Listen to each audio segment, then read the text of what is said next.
ኤፍሬም እንግዲህ በሰራው ስራ አንገቱን ደፋ። እርኩስ ስራ ሲጀመር አንገት ያስደፋል እንጂ አንገትን ቀና አድርጎ እንድታወሩ አያደርጋችሁም። ሁሌም አንገታችሁን እንዳቀረቀራችሁ ነውና ደግሞ በዛ ላይ እኮ ስድቡ ነው የሚገርመኝ። ሴት ብሎ ተሳደበ ማለት ነው። አቤት ኤፍሬም አንተ እንደዚህ ውጥር ንጥር ስትል ማለት ነው። ማን ነው አንከላፍቶ የጣለ? ተናገር። ማን ነው የመታ? ከማን ጋር ነው የተጣላኸው? እና ወንዶቹ ሲመቱ መልሰ ያልተማታ ወንድ አንተ አሁን ሴታ ሴት ብለህ ትሳደባለህ? ሴታ ሴትም አንተ ነህ እኮ። ከሃይሚ ቅፍ መተህ አለቃቅሰህ ውሸት ነግረሃት ሃይሚ ያልሆነ ነገር እንድታደርግ አደረግካት። ይኸው ዛሬ አንተ ብቻ አይደለም ሃይሚንም ጨምረን ያሳፈርካት፣ አንገቷን አስደፋት። ሰላም ቤተሰብ እንዴት ናችሁልኝ? ደህና ናችሁ? ሰላማችሁ ይብዛል። እንግዲህ ቤተሰብ ያው ልበቀና የሆናችሁ ሰዎች ላይክ፣ ሰብስክራይብ ያደርጋችሁ ተቀላቀሉ። ሰውን ማበረታታት ደስ የሚላችሁ ሰዎች እና ውዶቼ የድሮ ቤተሰቦች አንዳንድ እየመጣችሁ ነው ማለት ነው። እና ያው ድሮ እንተዋወቃለን። እኔ እንግዲህ በጣም ብዙ ጊዜ ጠፍቼ ነበር፣ አልሰራም ነበረ፣ ትቻለውኝ። ዩቲዩብ ላይ ገብታችሁ ብታዩ በድሮ ያው ሃይሚና ብሩኬ ናቸው የሞሉት፣ ግን ለተወሰነ ጊዜ ትቻለው እና እየመጣችሁ እየጠየቃችሁኝ ነው ውዶቼ። ኑልኝ የኔ ምርጦች የድሮ ቤተሰቦቼ።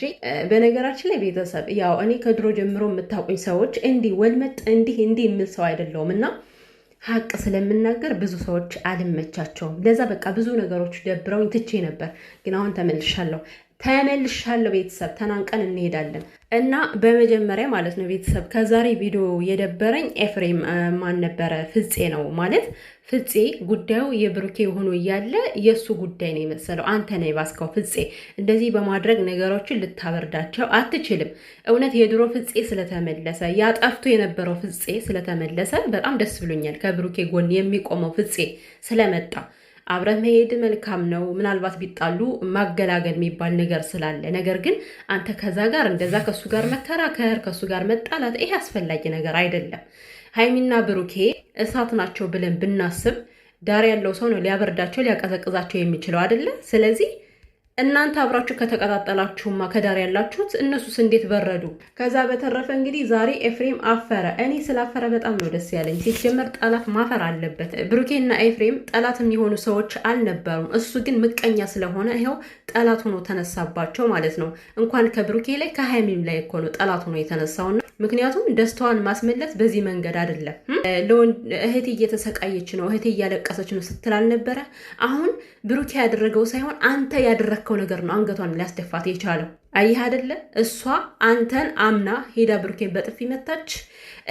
እኔ በጣም ከባድ ነው፣ እግዚአብሔር በጣም ከባድ ነው። እኔ ከእውነቱን ስታውቅ ሃይሚ ምን ትል ይሆን እያልኩ ነበረ። የምሬን ነው የምላችሁ። ብሩኬ እንዳልደበደበው ስታውቅ ምን አይነት ነገር ይሰማት ይሆን አልኩኝ።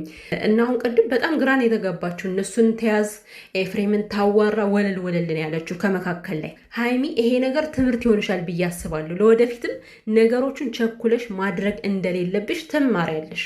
ያው እንግዲህ ብልህ ሰው ከራሱ ይማራል አይደል የሚባለው ቤተሰብ። ብልህ ከሆንሽ ሃይሚ ከዛሬ ስህተትሽ በደንብ ነው የምትማሪው። ወደ የት አቅጣጫ ወስዶ እንደጨመረሽ ሃይሚ በቀላሉ ሰውን ስለምታምን ብቻ ማለት ነው ከጭንቅላቷ ላይ ነው የተጫወተ።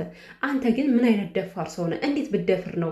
ብሩኬ የዋህ ነው፣ ምንም ነገር አያደርገኝም ወይም ደግሞ መጥቶ አያዋርደኝም አይጠይቀኝም ብለህ ነበረ ውሸትን የተናገርከው ብሩኬ እንደመታ።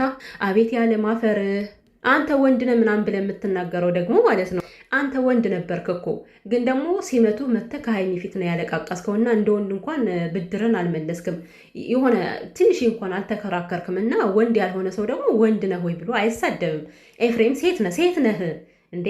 አንተ የወንድ ስም ያስክ እንጂ መልክ ምናምን የወንድ መሰለ እንጂ ሴት ነህ። ምክንያቱም ለራስ እንኳን መከላከል የማትችል ሰው ገና ለሃይሚ ይከላከላለሁ ብለህ ገደል ከተትካት። ይሄን ያክል ምቀኝነት በእህት ላይ ያሳፍራል።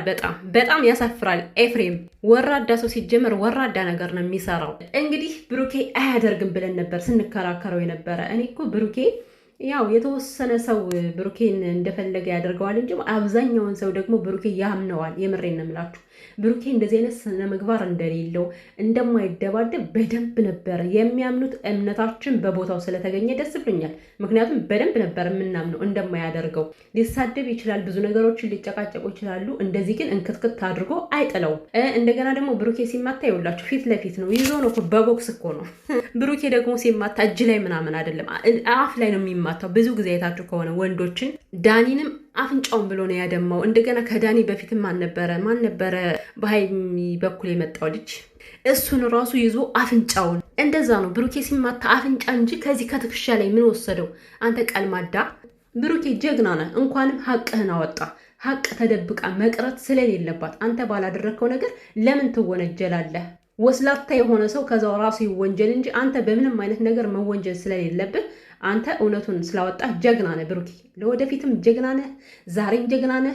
የባለፈው የነበረው ብሩኬም ጀግና ነው። እግዚአብሔር እንምላችሁና ምክንያቱም በአንድ አቋሙ የማውቀው ብሩኬ ነው እስካሁን ድረስ ያለው የማይቀያየር የማይዘላበት እና ደግሞ ከመቼው ቀየር አድርጋችሁት እንደሆነ ማለት ነው። አሁን ብሩኬ ውሸቱን ነው አስገድዶት ነው ማለት አስፈራርቶት ነው ለሃይሚ ውሸቱን እንዲናገር ማለት ብሩኬ አልደበደበኝ ብሎ እንዲናገር ብሩኬ ነው ያስፈራራው እያሉ ነው ማለት ነው። እና እኔ የምለው እንደዚህ ብላችሁ የምትናገሩ ሰዎች እናንተን ነበር መጀለጥ ይዞ የምሬ ነው በሰማ መጀለጥ። ምክንያቱም ሐሰተኛ ስለሆናችሁ ማለት ነው። ሲጀመር ብሩኬ የሚያስፈራራው ምን ብሎ ነው እንዴ? ፍቅር እኮ በማስፈራራት የሚሆን ነገር የለም። እንኳን በማስፈራራት አይደለም በውዴታም እንኳን በጣም ብዙ ፈተና እየበዛበት ነው አይደለም አስፈራርቶ ሃይሚን ወደሱ ለማድረግ። ዛሬ ኤፍሬምን አስፈራርቶ ሃይሚን ቢያሳምናት ነገ እኮ ሃይሚ እውነቱን ታወጣለች። እናንተ ግን ታውራችኋል ነው። ስለዚህ ምንም አስፈራርቶት አይደለም ምንም ስላልነካው ነው ሀቁን የተናገረው። ኤፍሬም እውነቱን የተናገረው የደበደበው ሌላ ሰው ነው። ይሄንን ያደረገው ሃይሚ በብሩኬ ላይ ጥላቻ እንዲያድርባት ብሩኬን እንድጠላው ከብሩኬ ጋር እንዳትጠጋ በቃ እንድትሸሽ ነው ይሄን ያደረገው ማለት ነው። ታያላችሁ። ነገ ደግሞ ሌላ ነገር እንሰማለን። ይሄው ሀሳብ እኮ ተሳካለት እኮ ሃይሚና ብሩኬን እኮ ነው ማለያየት የፈለገው እሱ። ይሄው ውሸቱን ተናገረ። ሃይሚ ያመነችው ከብሩኬ ጋር ተጣልታ ብሩኬ በትናንትናው ዕለት እንደዛ ውጭልኝ ብሎ ገፍትሮ እስከሚያስወጣት ድረስ ደረሰች። ይሄ ማለት ማጣላት አይደለም፣ ሁለቱም ማለያየት አይደለም። እና ደግሞ ብሩኬ እኔ እሱ እየሰደበኝ እናንተ እንዴት ነው እኔን አክብረው የምትሉኝ? ሰው እየሰደባችሁ እናንተ ታከብራላችሁ ወይ? በእናንተ ሲመጣባችሁ እንዴት ነው ምላሻችሁ? ለምንድን ነው እኔን በእናንተ ቦታ አድርጋችሁ የማታስቡኝ? እያለ ነበር እና ማለት ነው። እኔ እኮ ይሄ ነው የሚገርመኝ። እኔ እኮ ብሩኬ አንዳንዴ የልቤን ነው የሚናገርልኝ። ማርያምን ነው የምላችሁ ማለት ለተቀማጭ ሰማይ ቅርብ ነው ቤተሰብ። እኔ ብሩኬ እንደዛ እየተሰደበ ታውት ሌላውን ሃይሚ ራሱ እንዲያከብረው ነበር የምትፈልገው። እና የሰው ልጅ መከበር ከፈለገ ቅድሚያ ሊያከብር ይገባዋል። እና ሃይሚን ከቤት ሄዶ ይዟት ወጣ እንጂ ብሩኬ ምንም አልተናገረውም እያላችሁ ነው። እና ማለት ነው ምንም አልተናገረውም። እውነት ነው ትንሽ ነካ አድርጎታል የወሰዳት ቀን ማለት ነው። ግን ስህተት የሰራው መቼ ነው? በነጋታው መልሶ የመጣ ከሱ በላይ ሌላ ሰው ይመጣል፣ ከሱ የበለጠ አፍቃሪ የሆነ ሀብታም የሆነ እያለ በጣም ብዙ ነገሮችን ብዙ ጉራዎችን እየተናገረ ነበረ። ሴቶችን ከፈለገ ያስጨፍራቸው እንደዚህ ያደርጋቸው እያለ አጉል ነገሮችን ሲናገር ነበር። ብሩኬን ከየትኛው መሸታ ቤት ያየው ነው? ከየትኛው ጠጅ ቤት ያየው ነው? ጠጃም። ስለዚህ እንደዚህ አፉን የሚከፍት ሰው እንዴት ነው ሊከበር የሚችለው? በራሴ ቢመጣ ስለማላከብረው ነው። እኔ የምናገረው ራሴን ወክዬ ነው። ከዚህ ጋር ለምሳሌ የብሩኬ ነገር ከኔ ቢደርስ ማንንም አላከብርም። በቃ እንዲያከብረኝ ገደብ ሊኖረው ይገባል። እኔም እንዳከብረው ገደብ ሊኖረኝ ይገባል። ገባችሁ አይደለም? ስለዚህ ሰው እየተሳደበ አክብረው ማለት ማን ነው? ብሩኬ እኮ ሰው ነው። እንደ ማንኛውም ግንፍል የሚል ሰው የሚናደድ የሚበሳጭ ሰው